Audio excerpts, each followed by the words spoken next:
1000 milliards de francs CFA, c'est le montant du financement du projet de dédoublement de la route Lomé-Saint-Cassé, une manne dont bénéficie le Togo lors de la réunion UMOA, Émirats Arabes Unis, tenue cette semaine à Dubaï.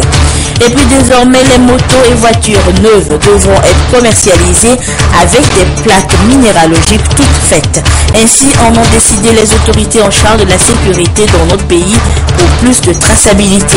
Et cette nouvelle décision, le ministre en charge des transports l'a partagée avec les agents du service du transport routier ce matin. Voilà pour l'essentiel de cette édition. À toutes et à tous, bonsoir et merci de nous rejoindre pour le 20h sur la télévision togolaise. Dans le souci de mobiliser davantage des fonds internationaux pour financer la deuxième phase du programme économique régional en abrégé PER 2, la commission de l'UMOA a organisé le 9 septembre dernier à Dubaï une conférence économique. Plus de 90% des engagements espérés ont été signés, dont un avec notre pays, le Togo, d'un montant global de 1000 milliards de francs CFA pour le financement du dédoublement de la voie Lomé-Saint-Cassé. Résumé des travaux avec notre envoyé, Mathias Touglo, avec la collaboration technique de Jérémy Bakali. C'est dans ce décor de cartes postales que les travaux du forum Investir dans l'UMOA se sont déroulés à Dubaï, capitale des Émirats Arabes Unis, en présence des chefs d'État et de gouvernement de l'UMOA et les promoteurs du rendez-vous. Prolongement de la table ronde tenue à Abidjan en juillet 2012 sur le financement de la deuxième phase du programme économique régional PR2, l'ambition aujourd'hui de cette conférence est de diversifier le partenariat de l'Union en direction de nouveaux partenaires importants afin d'obtenir leur intérêt pour la sous-région et les projets régionaux intégrateurs de développement. Les perspectives économiques de l'Union sont favorables. La plupart des États membres de l'UMOA sont en programme économique avec le Fonds monétaire international. Tous les États membres ont mis en place un plan de développement ambitieux visant l'émergence économique dans un prochain avenir. L'accélération de la croissance économique devrait se poursuivre en raison des efforts engagés par les États dans la conduite des réformes économiques. Deux temps forts ont marqué cet événement. Les cérémonies protocolaires d'ouverture qui ont fait vite place aux rencontres B2B dans les coulisses, sanctionnées par la signature de plusieurs engagements d'un montant global de plus de 20 milliards de dollars, soit plus de 10 000 milliards de francs CFA, soit près de 90% de l'enveloppe globale. Nous avons suivi 17 projets indicateurs, tous sortis du programme économique régional, pour un montant total de 21,51 milliards de dollars, on a dit, dans 3 secteurs principalement. Les transports, les évaluations de transport, d'énergie et la sécurité alimentaire. Dans le monde, c'est les intérêts. C'est le win-win. C'est un partenariat gagnant-gagnant que nous souhaitons. Ensuite, nous avons établi un besoin de financement qui se lève à 10 750 milliards pour les projets d'infrastructure. Nous avons un besoin criard d'infrastructure de tous les indépendants dans vos pays, dans le pays de l'UMOA, que ce soit le Togo, le Bénin, le Côte d'Ivoire, le problème le même partout. Effectivement, 17 projets intégrateurs s'inscrivent dans cette dynamique et investissent dans l'UMOA. Cette conférence économique inaugurale va constituer, vu l'engouement autour de cette démarche, un nouveau tournant pour relever d'importants défis. Le Togo, représenté au plus haut niveau, a signé sa fiche de présence pour un engagement d'un montant de 1000 milliards de francs CFA destiné au financement des travaux de dédoublement de la voie Lomé-Saint-Cassé annoncé il y a quelques mois. C'est très bien passé parce qu'il y a eu véritablement parlant une mobilisation dans le cadre de cette conférence. L'UMOA dans son ensemble a présenté un certain nombre de projets intégrateurs dans plusieurs secteurs, plus particulièrement dans le secteur des infrastructures économiques, infrastructures routières, infrastructures ferroviaires, dans le domaine de la sécurité alimentaire, dans le domaine des transports. Et nous avons constaté une véritable mobilisation des investisseurs des Émirats arabes autour de ces projets, et pour lesquels les investisseurs se sont engagés. Ces investisseurs sont engagés pour près de 10 000 milliards de francs CFA. Il y a un projet intégrateur particulièrement le dédoublement de la route qui part de Lomé jusqu'à Saint-Cassé. Donc c'est une autoroute qui va être financée pour près de 1000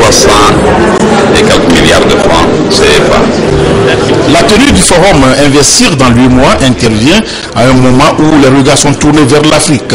Afrique, continent du futur, par ses ressources naturelles, sa population jeune et ses classes moyennes, le continent constitue donc un marché porteur.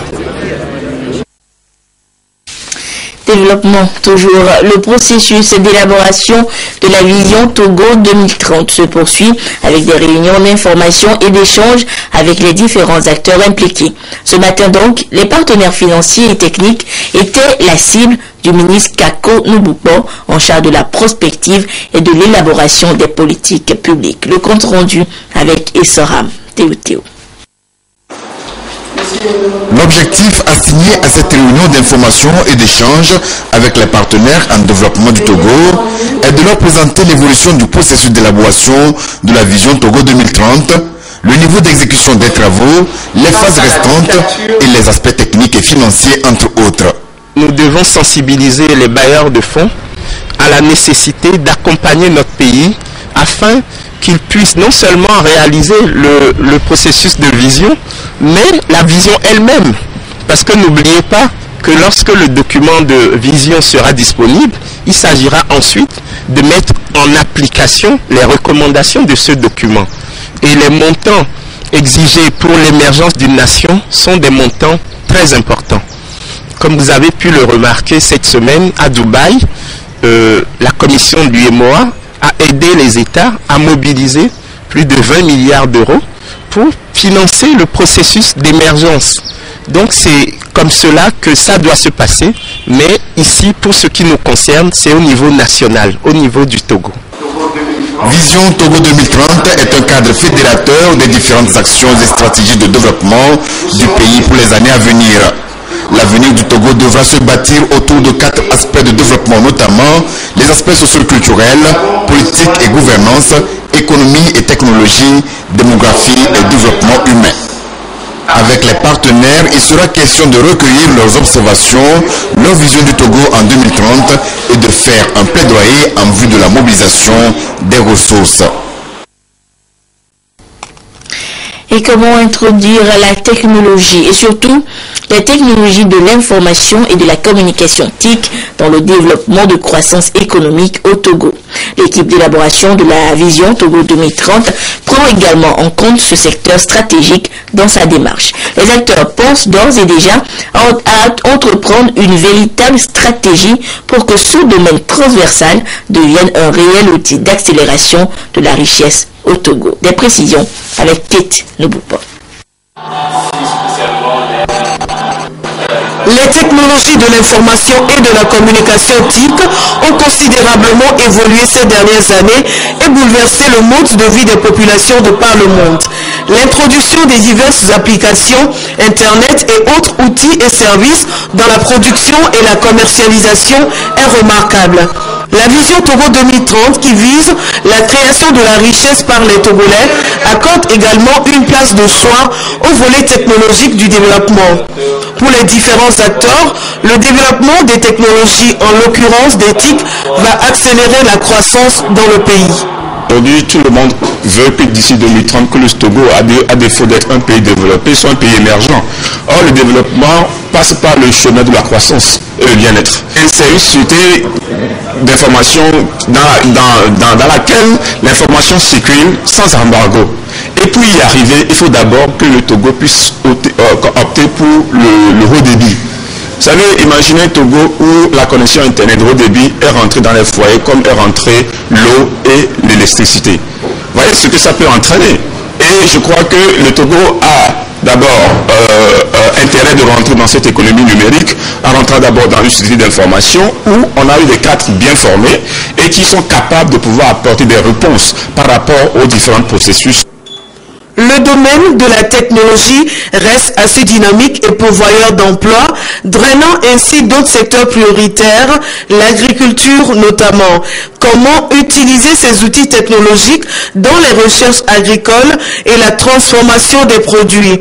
Voilà l'une des démarches stratégiques adoptées par la vision Togo 2030. Lorsque nous produisons, nous n'allons pas nous arrêter uniquement à la production, mais il faut que nous arrivions à la transformation. Maintenant, en matière de transformation, il faut beaucoup de choses à considérer, tels que les aspects sanitaires, les aspects nutritionnels, même les aspects socio-culturels, pour voir par rapport à la population, quel est son goût, la partie organoleptique, ce que je veux transformer. Est-ce que ça répond aux habitudes organoleptiques de la population? Donc, lorsque nous allons transformer, nous n'allons pas transformer pour transformer, mais transformer pour répondre à des questions, à des besoins de la population. La vision Togo 2030, bien qu'à l'étape d'élaboration, va certainement aboutir sur des politiques visant la professionnalisation du secteur, mieux organiser l'activité technologique, promouvoir l'émergence des centres technologiques, assurer la qualité du réseau Internet et susciter des investissements nécessaires à sa réalisation. Tels sont les résultats attendus par les populations et les professionnels à l'issue du processus. Autre actualité, le ministre des Travaux publics et des Transports était ce matin au service du transport routier pour constater le déroulement effectif des réformes dans ce secteur. Il les a sensibilisés sur la rigueur pour venir à bout de la corruption au sein des services publics. L'information selon laquelle les motos et voitures seront désormais immatriculées avant vente a été également portée à la connaissance des agents du transport routier. Rachel Aoukou. Sur 500 dossiers introduits pour l'immatriculation de véhicules au transport routier, 300 ont été identifiés comme de faux papiers. Ce résultat a été possible grâce à la nouvelle réforme instaurée au sein des transports routiers. Une nouvelle procédure qui permet d'assurer un service de qualité à la population en matière d'immatriculation des engins. Désormais, plus question de passer par des démarcheurs ni des agents facilitateurs avant d'obtenir une plaque. Le système de filtrage est que quand vous arrivez à l'entrée du site, vous devez dire ce que vous êtes venu faire à l'intérieur ici, quel service vous voulez qu'on vous rende. Nous regardons l'attestation de douane que vous apportez. C'est ça qui prouve que vous venez pour faire une immatriculation par exemple. Et on regarde votre carte d'identité, vous rentrez dedans avec un badge opération diverses.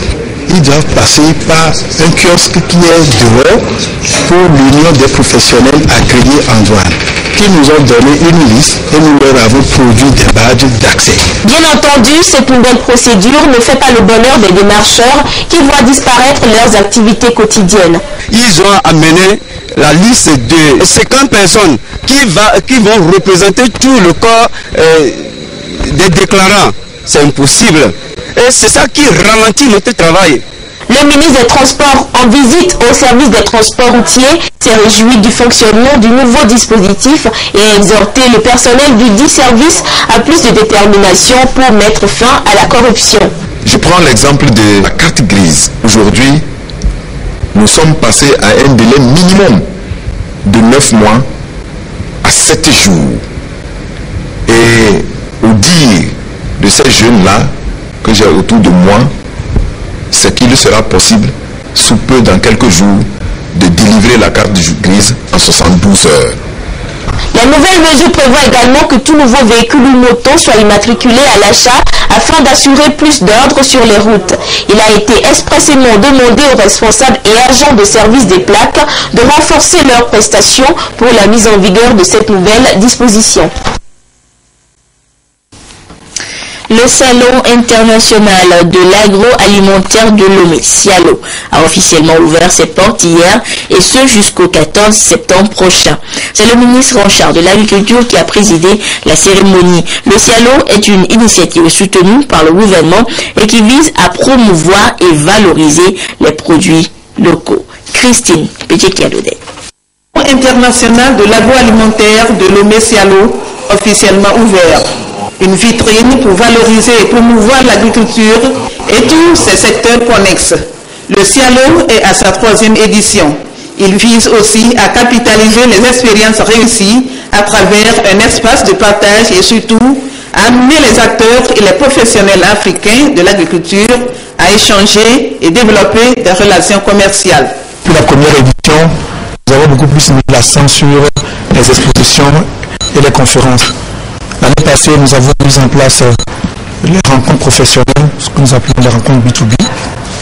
Cette année, nous avons apporté 3 innovations majeures et ça se trouve dans le domaine des concours de théâtre vert, le projet incubateur et le concours de produits, services et technologies agricoles innovants.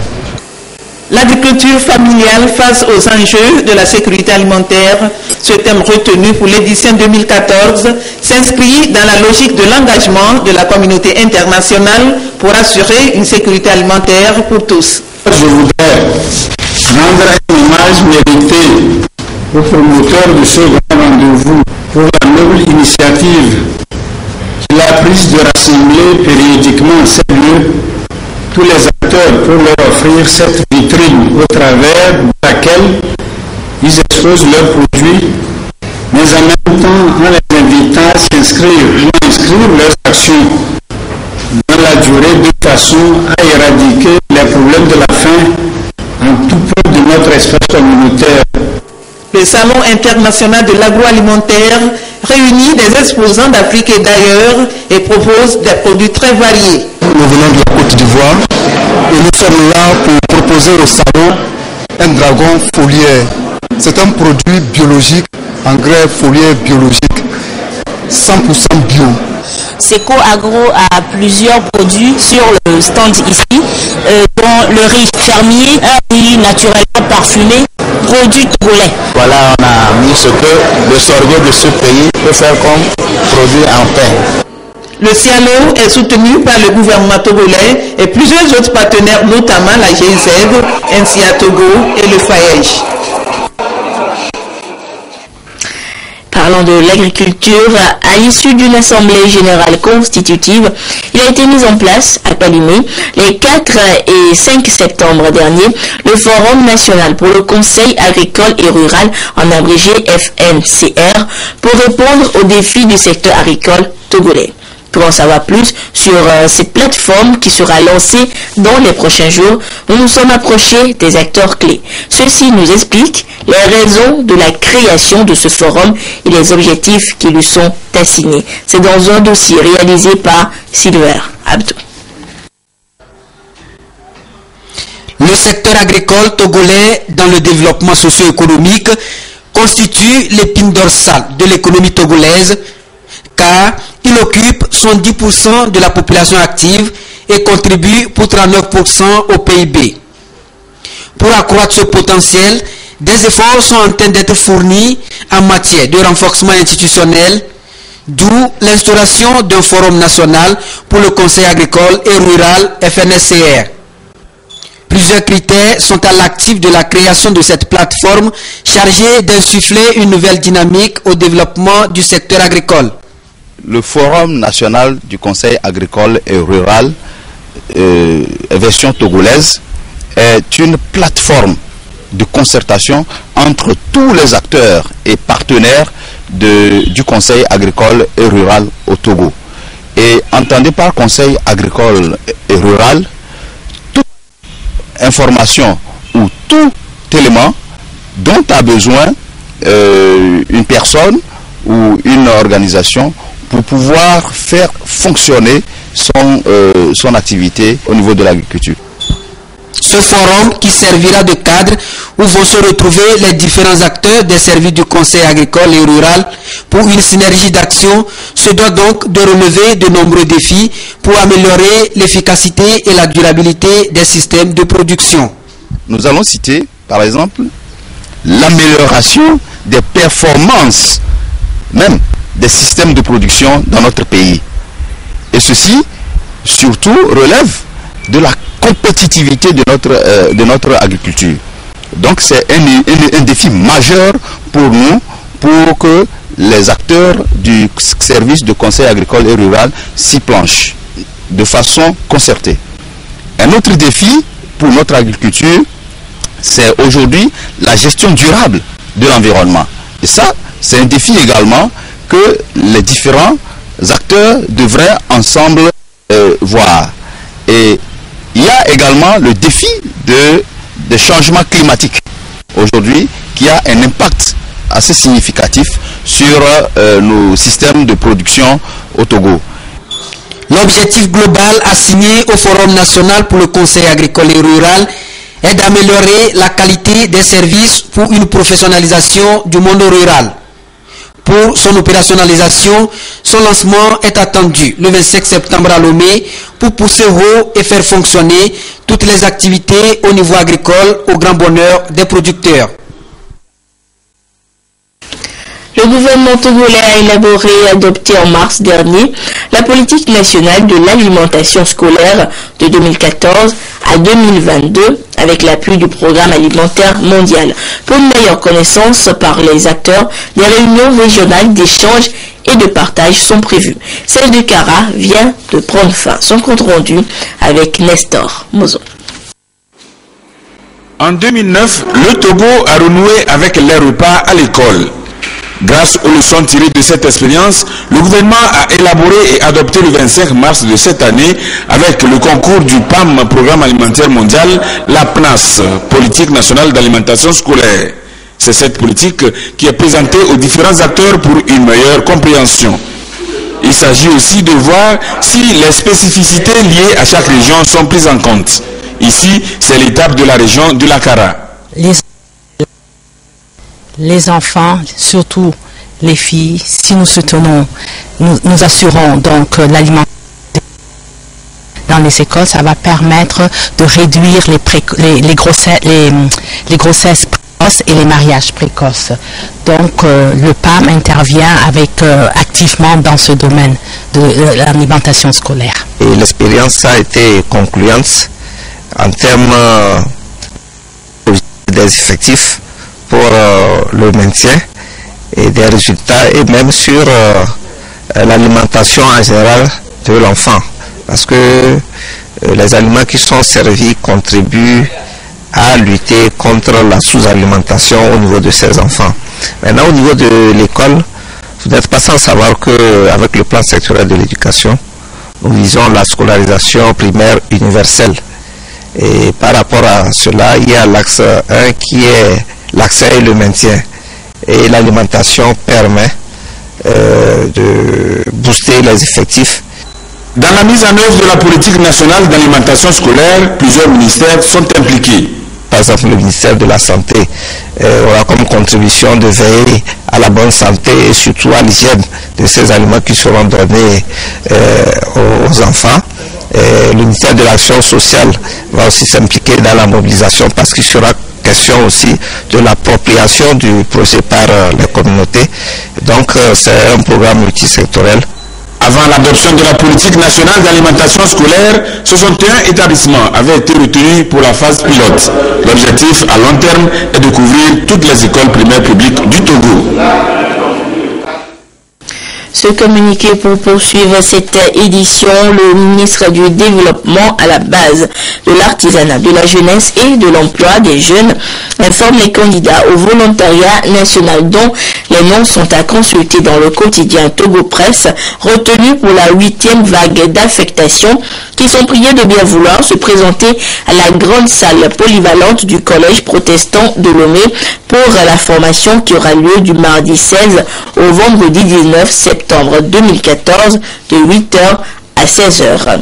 À noter également que les candidats retenus sont priés de venir compléter leur dossier de candidature avec les pièces suivantes: 2 copies de l'acte de naissance légalisé, 2 copies de nationalité légalisée, 2 copies du dernier diplôme légalisé également, 2 photos d'identité, un casier judiciaire datant de 3 mois, certificat médical datant de 3 mois également, un relevé d'identité bancaire contenant le numéro de compte, une lettre d'engagement manifestant l'acceptation de l'affectation proposée et la disponibilité du volontaire national.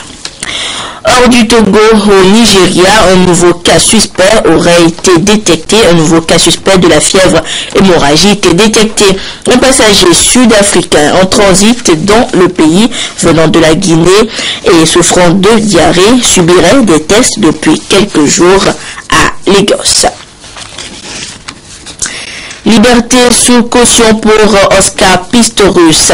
L'athlète olympique a été reconnu coupable pour homicide involontaire à l'encontre de sa compagne Riva Steenkamp. Faute de preuves, la cour n'a pas retenu l'intention de tuer. Bonne escorte. Sécurité maximale autour de l'athlète, toujours placide. Alors que dehors, les cris fusent. Coupable d'homicide involontaire, mais pas du meurtre de sa petite amie. Oscar Pistorius sait qu'il vient d'échapper à la perpétuité. Quelques minutes plus tôt, accusé, levez-vous. Le moment que toute l'Afrique du Sud attendait. La juge a rendu son verdict. Faute de preuves, l'accusé ne peut pas être déclaré coupable de meurtre. Mais la Cour le condamne pour homicide par négligence. Car quelqu'un de raisonnable aurait dû envisager la possibilité que la personne derrière la porte puisse être tuée par ces tirs. Et il aurait dû agir pour éviter de telles conséquences. Ce qu'il n'a pas fait. Incrédule, abasourdi, les proches de la victime, Riva Steenkamp, la jeune mannequin de 29 ans qui partageait la vie de l'athlète.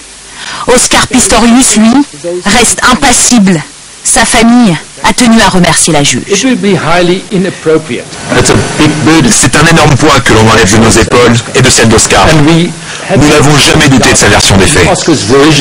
Sa version, c'est qu'il avait confondu son ex-compagne avec un intrus la nuit de la Saint-Valentin dans leur villa de Pretoria. Un verdict qu'une partie de l'Afrique du Sud a aujourd'hui du mal à comprendre. Trop clément, pas assez sévère. Pendant près de 6 mois, le pays tout entier s'est passionné pour cette affaire, considérée par la presse comme le procès du siècle.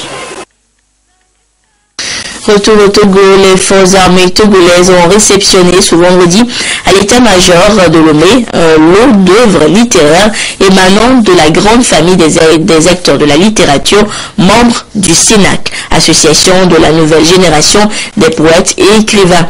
Il s'agit en fait d'amener les forces armées togolaises à mieux découvrir les écrivains togolais, mais aussi de voyager et de nourrir leur esprit à travers la lecture en dehors de leur mission de défense. Silver Abdou.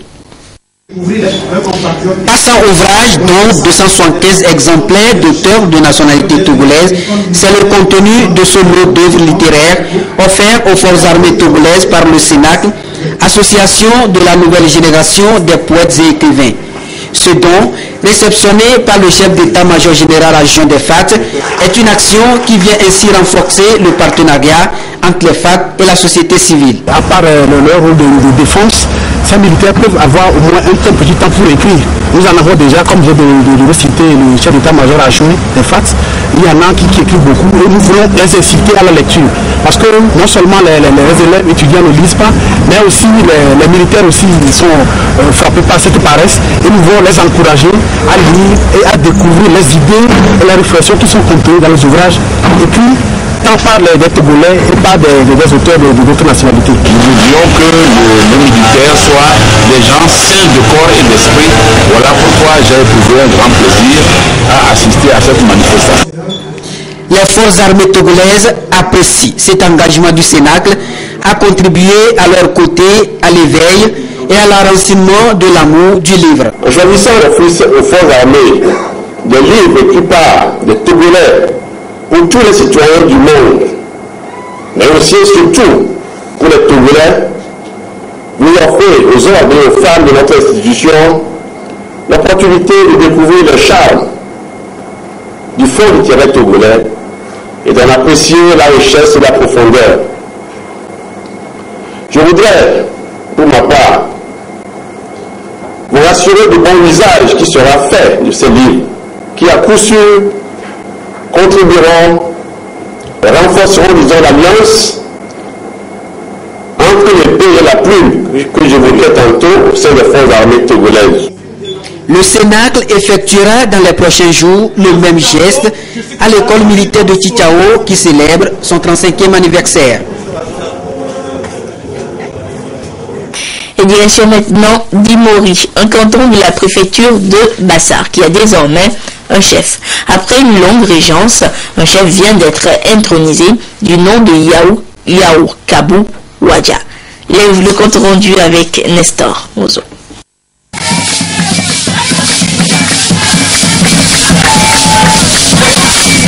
Une manière pour les danseurs de Toubol de saluer l'événement.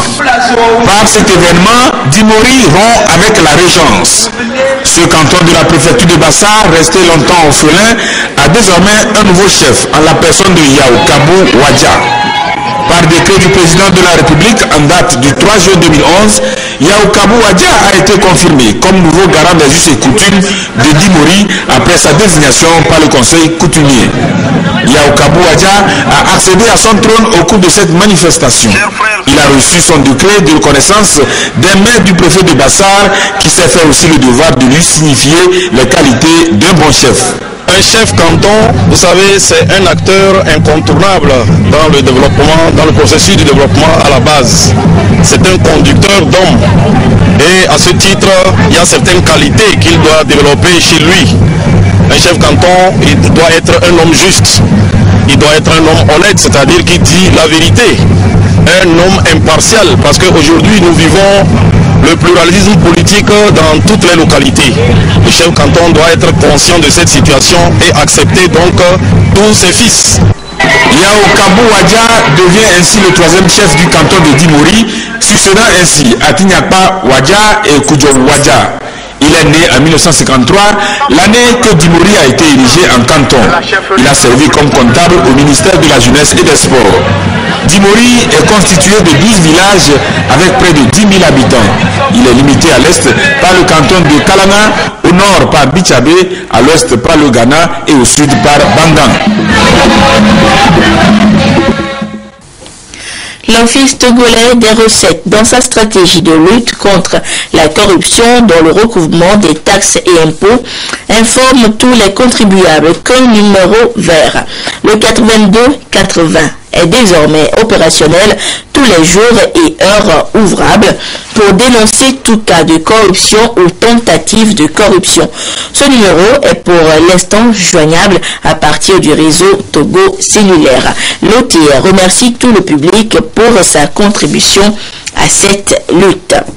La foire à Diafi, où le rendez-vous de jeunes entrepreneurs togolais sera au centre des discussions entre Franck Micité et ses invités ce soir. Et ce sera durant Au cœur de la nation à suivre en direct sur la télévision togolaise à partir de 21h. Et ainsi se referme ce journal. Merci à vous qui l'avez suivi où que vous soyez grâce à la télévision togolaise. Au revoir. 1000 milliards de francs CFA, c'est le montant du financement du projet de dédoublement de la route Lomé Saint-Café. Une manne dont bénéficie le Togo lors de la réunion UMOA, Émirats Arabes Unis, tenue cette semaine à Dubaï. Et puis désormais, les motos et voitures neuves devront être commercialisées avec des plaques minéralogiques toutes faites. Ainsi en ont décidé les autorités en charge de la sécurité dans notre pays pour plus de traçabilité. Et cette nouvelle décision, le ministre en charge des transports l'a partagée avec les agents du service du transport routier ce matin.